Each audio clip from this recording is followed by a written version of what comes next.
तो ये जो सब सारे के सारे सेम वर्ड्स है, यानी उनका मीनिंग सेम है, same not the words are same, the meanings are same, उसको हम लोग बोलते हैं synonyms.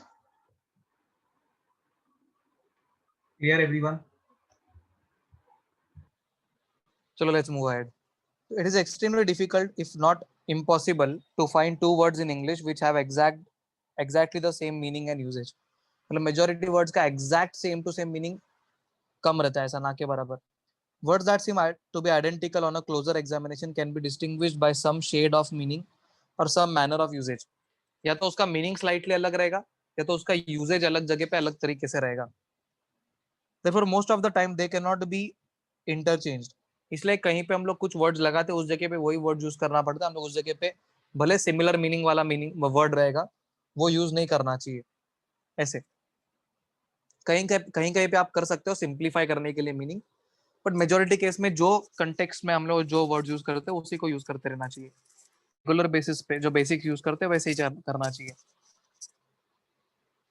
Finding and knowing synonyms is helpful in the sense that it enhances your vocabulary by increasing your stock of words. In simple terms, dictionary. आप जितना synonyms ढूंढते हो, जितना मीनिंग समझने को ट्राई करते हो, तो आप उतने वर्ड्स को बेसिक अच्छे लेवल पे उसको यूज कर पाओगे आपके वोकेबलरी में. Moreover, it helps you to pick and choose the appropriate word which alone can convey the proper meaning. बहुत बार हमें सही चॉइस ऑफ वर्ड्स अगर आ रहा है तो हम लोग जो मीनिंग कन्वे करना है वो मीनिंग उस वर्ड के थ्रू ही एग्जैक्ट पूरा कट टू कट कर पाते हैं. Begin, commence, start and initiate all are synonyms which mean to set something going or in progress. या तो कुछ चालू करना है या तो हो चुका है, तो ये सिमिलर सिनोनिम्स वाले वर्ड्स है.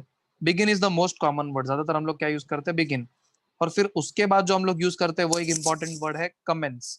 फॉर्मल ओकेशंस में कोई प्रोग्राम रहेगा या कोई मूवी रहेगा, तो हम लोग मूवी विल बिगिन नाउ ऐसा नहीं, मूवी विल कमेंस नाउ और the program will commence now. ऐसे लॉजिक समझा? तो उसका अलग अलग जगह पे अलग अलग तरीके से यूजेज होता है. Are you all following?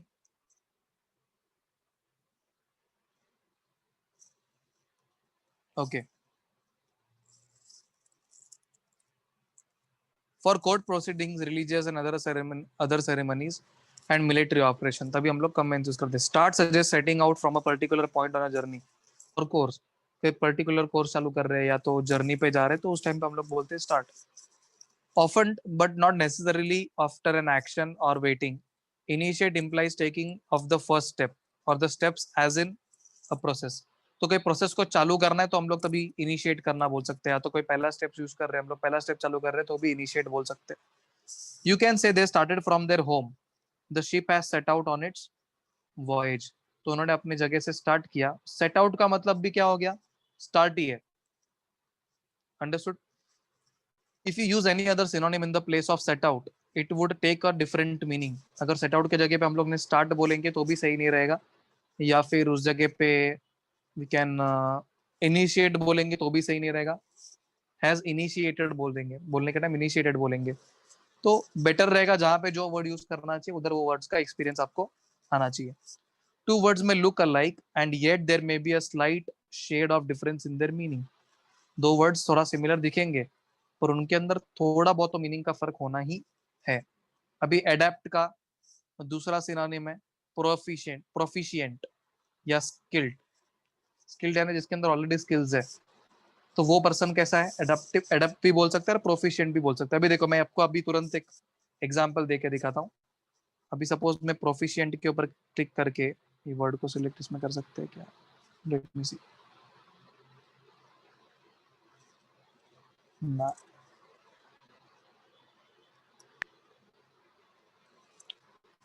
अभी ये सिलेक्ट किया, इसको मैं मीनिंग ढूंढता हूँ. देखो प्रोफिशिएंट का मीनिंग क्या है, फिर से देखो यहाँ पे ऊपर फर्स्ट वाले में स्किल्ड, देखो सेकंड वाले में भी इट इज स्किल्ड. तो अल्टीमेटली सिमिलर मीनिंग्स ही रहेंगे इसके. अभी अडेप्ट को अगर मैं टाइप करता हूँ यहाँ पे, तो अडेप्ट का मीनिंग देखते हैं. एक्सपर्ट या नीचे उसके देखो वेरी स्किल्ड और प्रोफिशिएंट. लॉजिक समझा? तो ये सिमिलर मीनिंग रखने वाले हैं, यानी इनका सिंपल बोलने का तरीका क्या है, यहाँ पे हम लोग क्या बोलने को ट्राई कर रहे हैं, द पर्सन इज स्किल्ड। समझ में आया क्या? चलो लेट्स गो अहेड। तो अभी सिनोनिम्स के आप जितने भी इसके अंदर वर्ड्स है, जो वर्ड्स दिए, ये तो अभी कम ही वर्ड्स है। टेक्निकल जो ट्रेडिशनल डिक्शनरी होता है उसके कंपैरिजन में तो बहुत ना के बराबर ही है, पर ये वर्ड्स को गो थ्रू करना है। इसके बेसिस पे हम लोग एमसीक्यूज लेंगे। क्लियर है एवरीवन? और कुछ डाउट रहेगा तो आप लोग मुझे कल पूछोगे। ओके, अभी antonyms. Antonym is a word opposite और contrary in the meaning to another word. मतलब एक शब्द के ऑपोजिट वर्ड रहता है तभी हम लोग बोलते हैं antonyms. Has already been noted that there are no true synonyms, that is no two words mean exactly the same thing. There is often some shade in the difference in the meaning. In most cases, exact meaning or appropriateness of the word depends on the context of which is used. So technically हम लोग meaning wise बात करते हैं, अगर synonyms wise बात करते हैं तो कोई एग्जैक्ट एक्यूरेट सेम मीनिंग रखने वाला शब्द होता ही नहीं है। अगर एग्जैक्ट एक्यूरेट सेम मीनिंग रखने वाला शब्द रहेगा तो दोनों में से एक ही यूज किया जाएगा ना, दोनों क्यों रखा जाएगा ऐसे। लेकिन एक वर्ड को एक से ज्यादा ऑपोजिट हो सकते हैं, एक वर्ड को एक से ज्यादा ऑपोजिट एंटोनिम्स हो सकते हैं। Example, the antonym of soft that comes at once to mind is hard, but there are many other possibilities depending on the sentence. Soft को लेके दूसरे वाले भी शब्द है जो मतलब हम लोग के दिमाग में तो यूजुअली हार्ड आता है, बट सेंटेंस के पॉइंट ऑफ व्यू से हम लोग वर्ड जो यूज करेंगे वो अलग रहेंगे। जैसे अभी एग्जाम्पल देखो, यहाँ पे सॉफ्ट ड्रिंक्स का बात किया है, तो सॉफ्ट ड्रिंक्स के जगह पे हार्ड ड्रिंक्स ऐसा कोई वर्ड नहीं होता, हॉट ड्रिंक्स होता है। क्लियर है? या तो हार्श ड्रिंक्स भी होते हैं, हार्श ऐसा भी होता है, ठीक है, बट हार्ड हार्ड ड्रिंक नहीं होता है। सॉफ्ट कलर के सामने ब्राइट कलर्स होते हैं। फिर अगेन सॉफ्ट टोन्स, बात करने का जो सॉफ्ट टोन होता है वो हो गया सॉफ्ट टोन्स। और कोई अजीब तरीके से बात करता है उसको हम लोग बोलते हैं वियर्ड टोन्स। सॉफ्ट टेक्सचर के सामने हम लोग क्या बोलते हैं, रफ टेक्सचर। टेक्सचर अगर सॉफ्ट स्मूथ है तो उसका ऑपोजिट क्या रहेगा, रफ टेक्सचर। सॉफ्ट लाइट के सामने रफ लाइट या वियर्ड लाइट या ब्राइट लाइट बोलना नहीं रहेगा सही वर्ड, ग्लेरिंग लाइट्स। ग्लेरिंग है ना, जो आंखों में चमक रहा है, जगमगा lights. Clear people?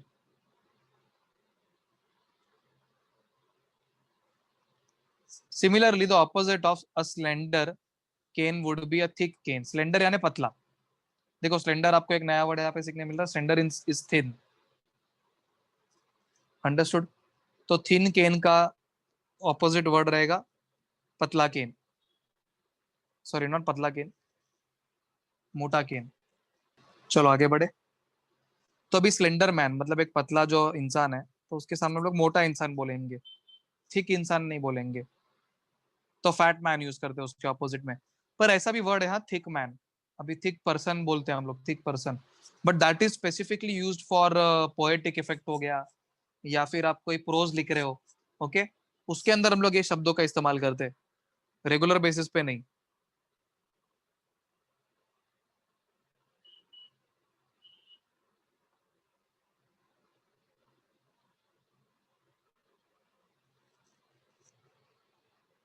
Slender man का सिनोनिम, सिनोनिम मतलब मीनिंग, उसके मीनिंग वाइज था एक अच्छा वर्ड।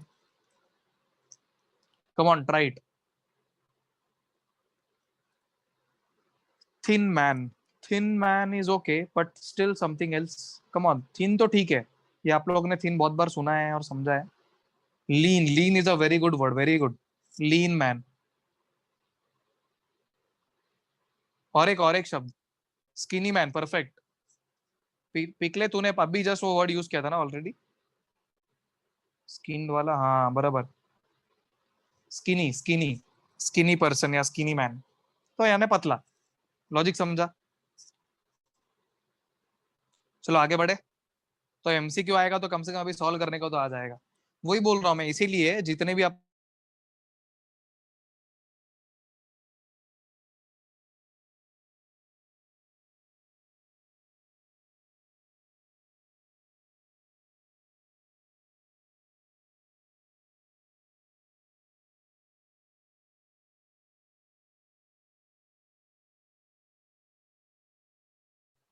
तो अच्छे से गो थ्रू करो, और उसमें कोई भी डाउट रहेगा एंटोनिम्स में, सिनोनिम्स में, दोनों पार्ट में से, तो मुझे बताओ। उसमें आपको गूगल यूज करना है, बिंदास यूज करो। गूगल में फिर हिंदी में समझना है, मराठी में समझना है, जो भी आपका ट्रेडिशनल लैंग्वेज में समझना है समझ के लो, लेकिन मीनिंग्स क्लियर रहने चाहिए। तो जितने टेक्सचुअल पार्ट्स है ना, उसके बेस पे मैं एमसीक्यूज बना के रेडी रखूंगा, क्योंकि जितने एमसीक्यूज मेरे पास है उसमें सारे के सारे टेक्स्ट बुक वाले नहीं है, बहुत सारे बाहर के भी है। तो मुझे हर एक एमसीक्यू को चेक करके मैच करना पड़ेगा, कौन सा टेक्सचुअल है कौन सा नॉन टेक्सचुअल है। तो नॉन टेक्सचुअल रहेगा तो उसको अलग से चेंज करके मुझे टेक्सचुअल बना के फिर भेजना पूछना पड़ेगा। और एक इंपॉर्टेंट चीज, आपका फर्स्ट चैप्टर हो गया ऑलरेडी। सो नाउ होमोफोन, होमो का मतलब हम लोग का ऑलरेडी पता है same, and phone means sound, same sound करने वाले। इसका मतलब अगर साउंड सेम कर रहे हैं तो मतलब मीनिंग सेम नहीं है, मीनिंग इज डिफरेंट। मीनिंग या homophones are two words that sound the same but have different meaning. For example, the words two, TWO and TOO are homophones, और TWO दो होता है, TOO मतलब ज्यादा, 8 और 8, there etcetera etcetera etcetera. These are called homonyms. ये जो शब्द है उनको हम लोग क्या बोलते हैं, होमोनिम्स। ये जो एक दूसरे के सुनने में सिमिलर होने वाले, ओके, बट मीनिंग्स अलग होना। These words have to be cautiously used while writing. बहुत सारे लोग ये लिखते वक्त ना मिस्टेक्स करते हैं। तो अभी हम लोग इसका मिस्टेक कब अवॉइड कर पाएंगे, ये जो भी हम लोग अभी शब्दों का बात कर रहे हैं, इन सब शब्दों में जितने भी होमोफोन्स है, उसका मिस्टेक्स कभी हम लोग अवॉइड कर पाएंगे जब हमारा ग्रामर अच्छा है, पहला चीज ये। और दूसरा, हमारा वोकेबलरी, वर्ड का जो नंबर ऑफ वर्ड्स है उसका नॉलेज ज्यादा रहेगा, तो हम लोग वो मिस्टेक्स को अवॉइड कर सकते हैं। क्या पता आप लोग आगे जाके बड़े बड़े कंपनीज में लग जाओ, आपको कंपनी के अंदर आपको काम दिया है कि भाई मुझे ड्राफ्ट बना के चाहिए, फिर ड्राफ्ट बनाने के अंदर आपको बोला है we need to access the files, तो एक्सेस द फाइल के अंदर ये वाला एक्सेस यूज करना है, और आपने ये वाला एक्सेस यूज कर दिया, कितना इज्जत का कचरा हो जाएगा वो सोचो। लॉजिक समझा? और फिर कचरा ऐसे भी करेंगे, सीएस पढ़ के आए, ये क्या कर रहा है ये, फिर पूछेंगे स्कूल में किधर था, कॉलेज में किधर था, बाकी कचरा ऐसे ही खत्म कर देंगे उन लोग, मजाक मजाक में पूछते पूछते बाकी लोग, कलीग्स लोग।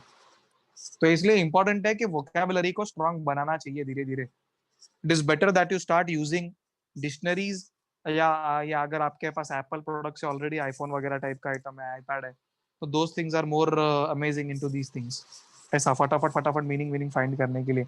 अभी तो गूगल ने भी वैसे लेवल का चालू कर दिया है। तो जितना भी आर्टिकल्स वगैरह आप पढ़ सकते हो नेट पे, आज आप डिक्शनरी वगैरह रख सकते हो, या न्यूज़पेपर पढ़ सकते हो ऑनलाइन ही सही, या कोई मूवीज देखते हो इंग्लिश में, तो उसके तुरंत वर्ड्स पता करके वर्ड्स का मीनिंग्स वगैरह ढूंढ के आपका वोकैबुलरी को और बेटर बनाते जाओ।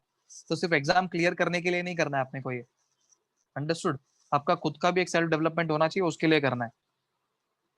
क्लियर? एक्सेस और एक्सेस का मीनिंग समझ में है आपको?